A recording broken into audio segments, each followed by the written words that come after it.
इमरान जी, MM party के लिए कब से आप मेहनत कर रहे हैं और किस तरह से रुझान देखने को मिल रहा है? देखो सर, एमआईएम पार्टी हमारी पिछले 2 साल से लगभग 2 साल से काम कर रही है इलाके में, पूरे राजस्थान में। और माशाल्लाह पार्टी बहुत मजबूत है और मजबूती से हम इलेक्शन लड़ रहे हैं। लोगों का जो रुझान है माशाल्लाह बहुत पार्टी के प्रति बहुत अच्छा है और लोग जुड़ रहे हैं, पार्टी मजबूत है। आप कामां विधानसभा से टिकट लेकर आए हैं, किस तरह से टिकट मिला? क्या कोई और भी टिकट का दावेदार था? क्या कहेंगे? देखो सब टिकट के दावेदार तो बहुत हैं, लेकिन टिकट की दावेदारी जो लोग कर रहे थे उन पे मैं आपको नाम लेके बताता हूँ। अताउल्लाह साहब थे जो पार्टी के लिए मेहनत कर रहे थे, और दूसरा मैं भी काफ़ी टाइम से मेहनत कर रहा हूँ पार्टी के लिए। तो अताउल्लाह साहब को कुछ उनको किसी कारणवश या उनका कोई उनके ऊपर एफआईआर हो गई थी, वो जेल चले गए थे। इस वजह से हमने डिले भी किया था कि इंशाल्लाह बहुत जल्द वो आ जाएंगे तो हम उनको टिकट देकर उनको पार्टी को मजबूत करेंगे और उनको आगे करेंगे। बशा ऐसा हो नहीं पाया, उसको देखते हुए पार्टी ने फिर ये डिसीजन लिया। सर्वे के हिसाब से सर्वे कराया पार्टी ने, सर्वे में हमारा 2 का नाम आ रहा था, तो सर्वे के हिसाब से फिर पार्टी ने मुझे कैंडिडेट बनाया। अताउल्लाह साहब जेल में हैं, आप उसकी रिहाई के लिए क्या कदम उठाए हैं, क्या मेहनत की है? देखो उसकी पार्टी की तरफ से उसकी पूरी मेहनत कर रहे हैं। वकील साहब से हमारी बराबर बात होती है और उनके लिए भी मेहनत चल रही है कि जल्द से जल्द जेल से बाहर आए। अब ये कानूनी प्रक्रिया कोर्ट के हाथ में है, कब रिहा होंगे उसके हम कह नहीं सकते कुछ। कामां विधानसभा से कई प्रत्याशी मैदान में हैं, अपने आप को कहाँ देखते हैं सर? देखो कामा से प्रत्याशी अपने आप मैदान में कई हैं, लेकिन मैं अपने आप को बहुत मजबूत स्थिति में देख रहा हूँ। और उसका सबसे बड़ा कारण है कि यहाँ के लोगों का जो प्यार और मोहब्बत जो सम्मान मिल रहा है, उसको देखते हुए हमें ये लग रहा है कि हम बहुत मजबूत हैं पार्टी में। यहाँ से एक हरियाणा की बेटी बीजेपी का टिकट लेकर आई, उस पर भी तरह तरह की बातें हो रही हैं, हिंदू मुस्लिम किया जा रहा है, क्या कहेंगे सर? देखो बीजेपी का तो काम ही यही है, उनके पास विकास के नाम पर निर्माण की कोई चीज़ होती नहीं है। उनका काम ही यही है कि सिर्फ हिंदू मुसलमान करना और ये ओछी बातें करना, ऐसी बात करना जिसमें समाज में जो प्यार मोहब्बत है वो ख़त्म हो जाए। इस तरह की उनकी चल रही है कार्रवाई जो कर रहे हैं, जो कि समाज के लिए, देश के लिए बहुत ही गलत चीज़ें हैं ये। और दूसरा रही कांग्रेस की बात, कांग्रेस भी बीजेपी का डर दिखा के वोट लेती है, जो काफ़ी दिन से करती आ रही है कि कहीं ऐसा ना बीजेपी आ जाए। तो इन दोनों ही पार्टियों का विकास से कोई मतलब नहीं है। जो यहाँ पे बेरोजगारी है, यहाँ पे रोडों की जो हालत है, जो रोजगार कुछ है नहीं, स्वास्थ्य की हालत ख़राब है, उस पर कोई बात ही करती नहीं क्यों पार्टी, क्योंकि इनको चुनावी उन मुद्दों पर लड़ना, उन मुद्दों के ख़त्म करनी नहीं चाहते दोनों पार्टी। मैं आप मीडिया के माध्यम से इलाके के सभी लोगों से कहना चाहता हूं कि अगर हमारी पार्टी को यहाँ मौका मिला, हमारी पार्टी जीती, तो ये मुद्दे रहेंगे नहीं, सारे मुद्दे ही खत्म हो जाएंगे, इन मुद्दों पे दोबारा चुनाव ही नहीं होगा। सर, चुनाव के दौरान तो राजनेता अनेक वादा करते हैं, लेकिन चुनाव जीतने के बाद जनता की समस्या जस की तस बनी रह जाती है। वो कामां विधानसभा में देखने को मिल रहा है, कहीं पर कोई विकास नहीं है, कोई विकास के लिए ईंट तक नहीं लगी, क्या कहेंगे सर? नहीं, यही कारण है, लोग इससे कंफ्यूज हैं। लोग इसीलिए इनको पार्टियों को विश्वास हट गया, कांग्रेस बीजेपी। इनको पता है कि हर बार 5 साल में वादे करते हैं, इनके वादे आज तक कोई पूरे हुए नहीं है और ना इनकी नीयत है पूरे करने की। अब इनको ये डर लगने लगा है कहीं ऐसा ना हो वैसी की पार्टी यहाँ से जीत जाए, और जिन मुद्दों पे हम चुनाव लड़ते आ रहे हैं, जिन मुद्दों पे हम इलाके के लोगों को कौम को बेवकूफ़ बना रहे हैं, कहीं ऐसा ना हो कि ये मुद्दे ही खत्म हो जाएं और आगे हमें ये कोई मुद्दे ना मिले, हमारा चुनावी जो चला रखा है इन्होंने वो खत्म हो जाए। सर, अब लोगों को वोट डालने में भी डर लगने लगा है। वोट देते हैं, राजनेता बन जाते हैं, फिर उनकी तरफ कोई ध्यान नहीं देता। आप क्या कहेंगे, किस उम्मीद को लेकर लोग वोट करें? देखो हम इलाके का आपके माध्यम से, मीडिया के माध्यम से इलाके के लोगों से ये वादा कर रहे हैं, ये विश्वास दिला रहे हैं कि हमारी पार्टी, हम जीतेंगे यहाँ से तो इलाके में इंशाल्लाह बहुत विकास, बहुत अच्छा विकास होगा जो आज तक के इलाके के लिए कभी किसी पार्टी ने किया नहीं है। सबसे बड़ी शिक्षा है, शिक्षा का जो स्तर है, मैं गाँव जहाँ भी जाता हूँ स्कूल की हालत में देखता हूँ तो स्कूल की हालत बद से बदतर हो रही है। कहीं मास्टर नहीं है, कहीं कमरे नहीं है, कहीं बच्चे नहीं है, तो इनका शिक्षा पर बिल्कुल भी ध्यान नहीं है। हमारी पार्टी आएगी, हम कहते हैं कि हमारे जो हैदराबाद में शिक्षा का जो मॉडल है वो मैं आपके सामने रख रहा हूँ कि शिक्षा की व्यवस्था ऐसी करी हुई है, वहाँ पे हमारी बहन बेटियाँ जो बेटी हैं वो ग्रेजुएट मिलती है। क्यों? शिक्षा की व्यवस्था करी हुई है। लोग पढ़ाई की, एजुकेशन की ऐसी व्यवस्था बैठाई हुई है कि स्कूल होगी, कॉलेज होगी, कहीं बाहर जाने की, दूर जाने की ज़रूरत नहीं है।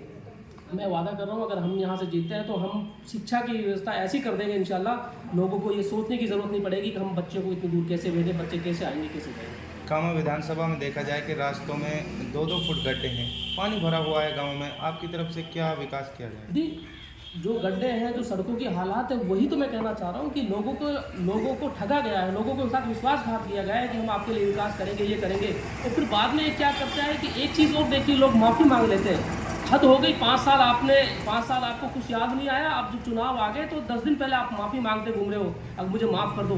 मैं कहता हूँ इलाके कामा की जनता इनको कभी भी माफ़ नहीं करेगी, क्योंकि इन्होंने कामा को 50 साल पीछे भेज रखा है उनके हिसाब से। तो मैं यह कहना चाहता हूँ कि इनकी जो नीति जो है वो बहुत ही गलत है, खासकर कामा के गरीबों के प्रति, क्योंकि यहाँ पे जो शिक्षा का स्तर है उसको इन्होंने इसीलिए नहीं बढ़ने दिया, कहीं ऐसा ना हो कि लोग यहाँ पढ़ जाएं, शिक्षित हो जाएं और हमसे आंख में आंख डाल के बात करने लगे।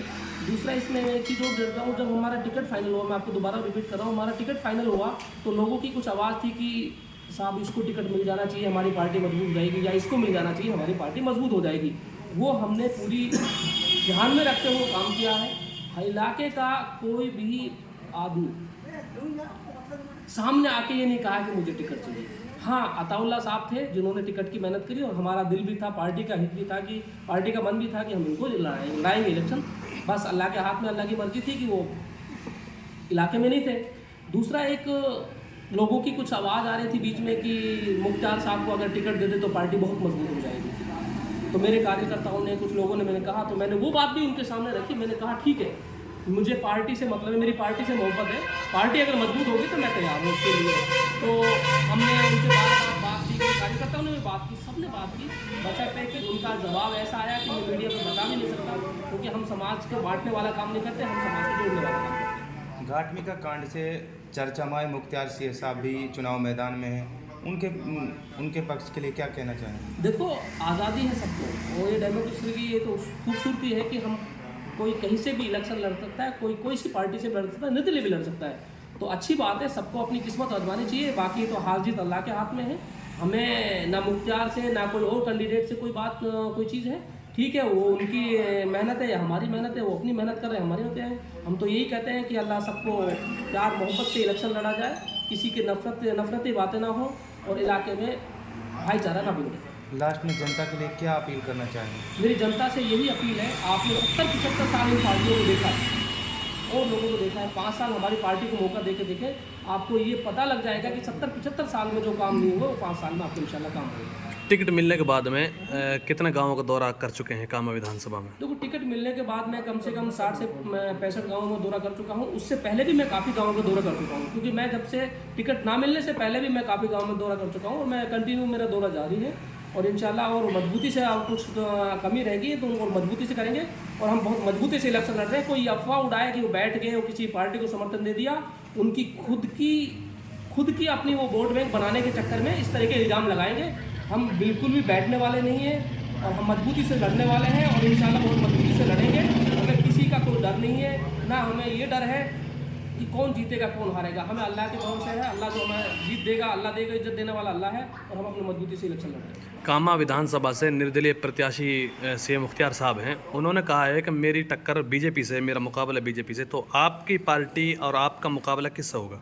देखो, हम बीजेपी और इनसे मुकाबला हमारा कुछ है नहीं, क्योंकि इनकी आइडियोलॉजी, इनकी सोच जो है वो हमसे मैच नहीं करती, और ना हमें उनका मुकाबला करना है। हमें जनता के बीच में जाना है, जनता का हमें प्यार मिल रहा है, और हमें उम्मीद है अल्लाह की जात से इंशाल्लाह हमें कामयाबी मिलेगी, और हमें एक मजबूत लीडर के तरफ में एक मजबूत लीडर मिलेगा इंशाल्लाह कामयाब। बीजेपी के जो प्रत्याशी हैं नौकचम चौधरी, तो उन्होंने कामा विधानसभा में आते ही फ़ौरन एक भाषण दिया था, गोली चलाएंगे, गोली चलाना आता है, पत्थर चलाना आता है। तो इसके बारे में आप क्या कहना चाहेंगे, क्या दिखाना चाहते हैं? उसने सही कहा था, उनको यही चलाना आता है, उसके अलावा विकास वो कराना उनको आता ही नहीं है। उनको गोली चलाना आता है, जैसा आप बता रहे हैं कि गोली चलाना आता है, अच्छी बात है, इस चीज़ की ट्रेनिंग ले रहे हैं, खूब ट्रेनिंग लें। हम तो लोगों के बीच में प्यार मोहब्बत और 3600 बिरादरी की बात करते हैं, 3600 बिरादरी को जोड़ के चलते हैं, और 3600 बिरादरी को साथ लेके इंशाल्लाह इलेक्शन लड़ रहे हैं और जीतेंगे इंशाल्लाह।